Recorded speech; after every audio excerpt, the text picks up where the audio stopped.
My self दीपसन तोगी। आज हम कुमारी आसव के बारे में देखेंगे। आसव और अरिस संतान कल्पना की प्रोसेस है। संतान कल्पना यानी कि प्रोसेस ऑफ फर्मेंटेशन, जहाँ द्रव द्रव्य, प्रक्षेप द्रव्य, संतान द्रव्य ये तीनों को एक बर्तन में मिक्स करके स्पेसिफिक टाइम के लिए रखा जाता है।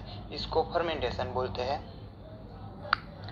अब हम उसके इंग्रेडिएंट्स देखते हैं, जहाँ पे द्रव द्रव्य कुमारी पत्र स्वरस, मधुर द्रव्य गुड़ और शर्करा, प्रक्षेप द्रव्य लोहभस्म, शुंठी, मरीच, पिपली, लवण, सूक्ष्म एला, त्वक, तेजपत्र, नागकेसर, चित्रक मूल, पिपली मूल, विदंग, गज पिपली, चव्य, हापुसा, धान्यक, क्रमुक, कटुरोहिणी, मुस्ता, हरितकी, विभितकी, आम्लकी, रसना, देवदारू, हरिद्रा, दारुहरिद्रा, मुरवा, अष्टिमधु, दंती, पुष्करमूल, बलामूल, अतिबला, कपिकच्छू, गोक्षूर, शतपुष्प, हिंगुपत्री, अक्कलक, उतिंगन, श्वेत पुनर्नवा, रक्त पुनर्नवा, गोत्र भस्म, माक्षिक भस्म।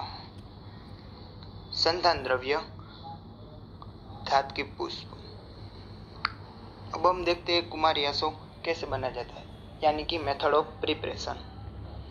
सबसे पहले हमें मिट्टी का संधान पात्र लेना है। उसके बाद हमें उस मिट्टी का पात्र को थूपन द्रव्य से थूपन देना है। त्यारबाद उसको सुटेबल प्लेस पर यानी कि डार्क रूम में उसे रखना है। उससे फर्मेंटेशन की प्रोसेस पर बाहर के वातावरण का कोई असर ना दिखे। अब हमें उसमें कुमारी स्वरस डालना है और गुड़ डाल के उसे अच्छी तरह से डिसॉल्व करना है। बाद में हनी एंड प्रक्षेप द्रव्य के साथ धात की पुष्प भी डालना है और अच्छी तरह से मिक्स करना है। बाद में उसका मुंह ढक कर उसे अच्छी तरह से रख देते हैं और 3 या 4 दिन हमें देखना है कि फर्मेंटेशन हो रहा है या नहीं।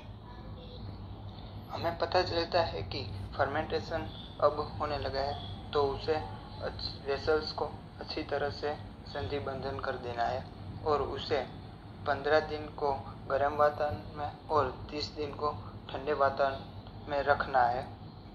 बाद में हमें देखना है फर्मेंटेशन कंप्लीट हो गया है। त्यारबाद उसे अच्छी तरह से फिल्टर कर लेना है।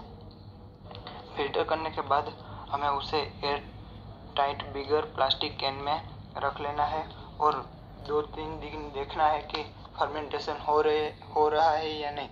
बाद में उसे साइफन आउट और फिल्टर करके उसे लेबलिंग कर देना है। उसमें से अल्कोहल की गंध आ रही और रेडिश डार्क लिक्विड दिखेगा और उसका टेस्ट शार्प टेस्ट होगा।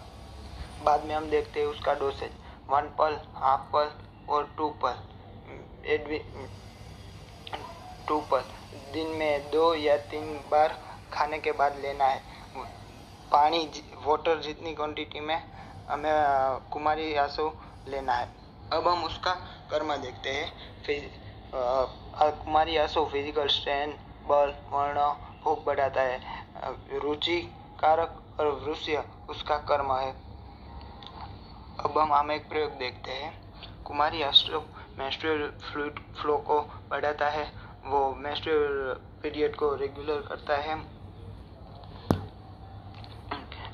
जब हेवी ब्लीडिंग होती है तब को अशोका अरिस और जब लेस ब्लीडिंग होती है तब कुमारी आसव देना है। अब कुमारी आसव 8 टाइप ऑफ उदर रोग, सीवियर क्षय, ऑल टाइप ऑफ प्रमेह, अपस्मार, मूत्रकृज, शुक्र दोष, कृमि रोग, रक्तपित्त आदि में उपयोग किया जाता है। अब हम कॉन्ट्रा इंडिकेशन देखते हैं।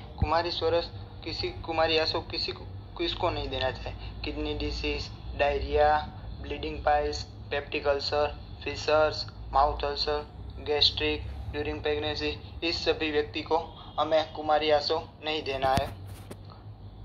अब देखते हैं इमेज।